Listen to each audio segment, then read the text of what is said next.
Hey everyone, I'm Tom. This is my channel Ludicrous feed. Thank you so much for joining us today.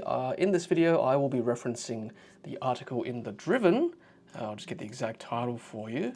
The article is titled, Elon Musk says tens of millions of driverless Teslas on the way as new interior details emerge, written by my friend and co-host of the Ludicrous feed live show, Riz Akhtar. We broadcast every Wednesday night. And here are the key points from the article. Driverless Tesla vision. So Elon Musk envisions tens of millions of driverless Teslas operating globally, providing 24/7 autonomous ride services. So this is the Tesla CyberCab. It's a new two-seater robotaxi called Cybercab that was showcased earlier this year in 2024. Features minimalistic design with no steering wheel, pedals, or conventional buttons. Includes a 21-inch screen for navigation, trip info, and entertainment, plus a light bar similar to Tesla's Model 3 and Cybertruck. Designed for efficiency, of course, with 50% fewer body parts compared to the Tesla Model 3. Spacious design, accommodating individuals up to 6'2" comfortably, and has two cup holders, window switches, and wireless charging up to 25 kilowatts. Tesla reckons Cybercab production will be slated to begin in 2026 and will, of course, utilize Tesla's full self-driving software. We've seen examples of FSD beta on the roads in North America, of course, over the last couple of years. Obviously, all this is dependent on local regulations in the US and worldwide, of course, as well. This brings me to my take on this Tesla Cybercab. Look, first I should tell you as a full disclaimer, I do have a few Tesla shares. Definitely nothing enough to retire on, but happy to disclose that to you. I bought them when I was a Tesla fanboy, when I first got my Tesla Model S back in 2016. Over the years, I've certainly opened my mind a bit more and try to, test a few more EVs out there, given that there's more on the market as choice opens up for us Australians and around the world as well. I still have a Tesla Model Y that we drive as a family car, but my personal runabout is a BYD Seal, just as a full disclaimer for you guys. So how do I feel about Tesla's vision towards this driverless taxi or cybercab, as they call it? Well, I guess first of all, how do I feel about Tesla currently as a company? Well, I first enjoyed following Tesla back in the late 10s in the last decade, because I was enjoying seeing how they developed EVs, and I guess also interested to see how they developed their full self-driving software. We get a little bit of a taste of it here in Australia. It's not FSD as yet. It's like autopilot with some city, well, not so much city, but like highway navigation and autopilot as well. There's a bit of lane centering, bit of lane keeping with adaptive cruise control. There's navigate on autopilot too. It'll take some exits for you sometimes. Sometimes we also have seen an example of it in Smart Summon as well in Australia, where it'll using your app on your phone, the Tesla app, you can actually set the car to come towards you or go away from you to a parking spot. Auto park feature is also being utilized as well in Australia. There's also Tesla Vision with lane guidance when you're parking as well. So we've seen snippets of it here in Australia, but we haven't seen the full gamut of how full self-driving works, apart from what we see on X, on other social media platforms. Seems to work reasonably well, but then again, I'm a bit of a doubting Thomas. I haven't actually sat in a car that has FSD yet, so I can't give you my full take on it just yet. But let me just go back, I digress of course, but let me just go back to Cybercab and how I feel about this. Well, for me as a consumer, just on the face of it, I don't see how Cybercab is going to be any different from me catching an Uber at the moment, or a Didi, or a Lyft in North America, or a Grab in Asia. It's kind of already there. It's already full self-driving for me. There's someone driving or something driving my car. I'm just sitting in the back playing with my phone, or looking out the window, or talking to my family. So for me, full self-driving is already here in the form of rideshare. So essentially what Tesla is doing with Cybercab, obviously putting aside all the tech that goes behind full self-driving, is they are trying to disrupt the rideshare market. Now, how big is the rideshare market? Well, I don't have the stats in front of me just yet, but obviously it is quite prevalent in our cities. It's easy enough to use. I use it sometimes, particularly if I'm in a hurry, so that's one use case. and also if there's no public transport easily available in the area I'm in. But otherwise, I'm probably going to use the metro in Sydney or maybe catch a bus if I have time. So really, two reasons to catch a rideshare is if I'm time pressured or time poor, and if there's no public transport. That's where Uber, Didi is really useful, and this is where possibly Cybercab would be very useful as well here in Australia.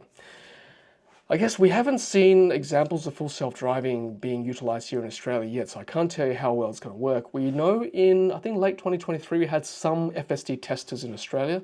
That was semi-known. I think it wasn't public knowledge, but there were certainly some testers around Victoria, New South Wales, doing some testing for Tesla. I don't know where it's up to at the moment with that, and whether it's going to make its way to Australia eventually. We've been promised FSD outside of North America for a while now, but we haven't seen it eventuate outside of Canada or USA just yet. So yeah, I don't know. I mean, I think Cybercab probably has a place as, I guess, an alternative to an Uber or a Didi here in Australia, but it's certainly going to disrupt the market because you've got whole bunch of people driving these cars at the moment, these rideshare cars. So what's going to happen to them? They're going to have to do something else. And as a consumer, it's going to be a cost issue, right? Am I going to choose a Cybercab over an Uber or a Didi? To be honest with you, to be really frank, it's only if it's cost effective. At the moment, I'm happy to catch an Uber Green or an Uber Electric if it's close enough in price to a normal Uber. I'm going to be super honest with you, right? I mean, I love BEVs, of course, but if I'm in a hurry, I'm just going to choose the cheapest option. And if it happens to be green, I'll choose it, right? And if it happens to be a hybrid or an EV, great. Even better if it's an EV. I think I sat in an Atto 3 the other day. But if the Cybercab is 25% more expensive than Uber, equivalent Uber, if it's 50% more expensive, even if it's 15% more expensive, am I going to pick it over an Uber? Well, maybe for the first couple of times, just for like, why not? Hey, it's the first time doing it, just for the experience and to probably vlog it for you guys on the channel. But at the end of the day, if I need to get to the city or need to pick up a review car, for example, or a press car, I'm just going to pick the cheapest option, unfortunately, or where I have credit, right? Maybe if I've got some referral credits from Tesla, from people buying using my referral code over the years, maybe I'll choose Cybercab. Hey, that's where it might be useful. But if it's like pound for pound, dollar for dollar, yeah, from what I've seen, like, I gotta be honest with you, like, when you're driving an autopilot on our roads, I know it's still not FSD, don't hate me for this, it's just my disclaimer, but like autopilot, even navigating around cities, you still feel like you're supervising a learner driver or a very new P driver. It's you still got to really concentrate, right? Because you're still responsible for this car. So, hopefully FSD is a lot better than that. I'm sure it is. I haven't experienced it myself, but yeah, if the Cybercab is as good as people make it out to be, or as it will be, then yeah, sure, I'm all for it.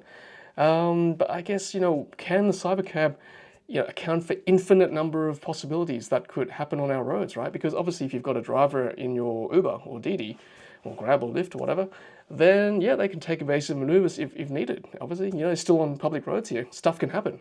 A child could walk in front of the road, an animal could walk in front of the road, another car could swerve towards you. Is a Cybercab going to be quick enough to get out of the way of that car or that pedestrian swerve? And yeah, you'd hope it'd be safe enough to protect you as the occupant, given Tesla's got a very good track record in terms of its safety. But can the Tesla full self-driving account for infinite number of possibilities?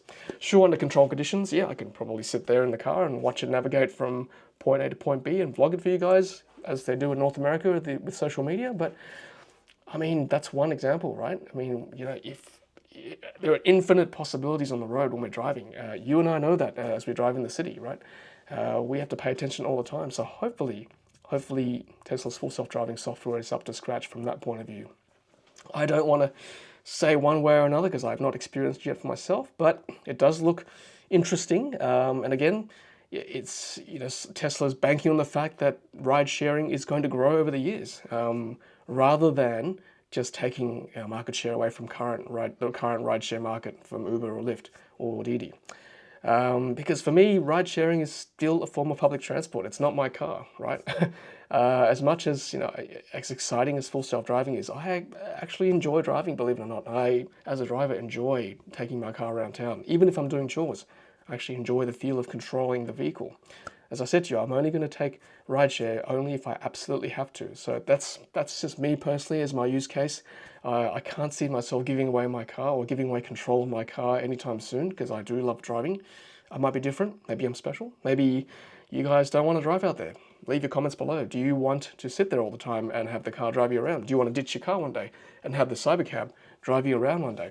Maybe I should sit down and do the maths. Maybe it's not worth me having a car anymore. Maybe it's cheaper to actually catch an Uber every day or a Didi every day to drive me around town to do my stuff.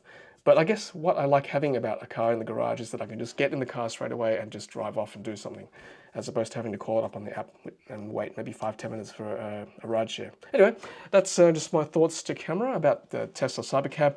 Let me know what you think in the comments below. Is this the future? Will it come to Australia? When will we see this, if we ever see this in its full form? And does Tesla still love drivers, or is it banking its future entirely on Cybercab and full self-driving? Anyway, love to hear from you. Thanks so much for watching. I'm Tom from Ludicrous Feed. Until next time, happy charging.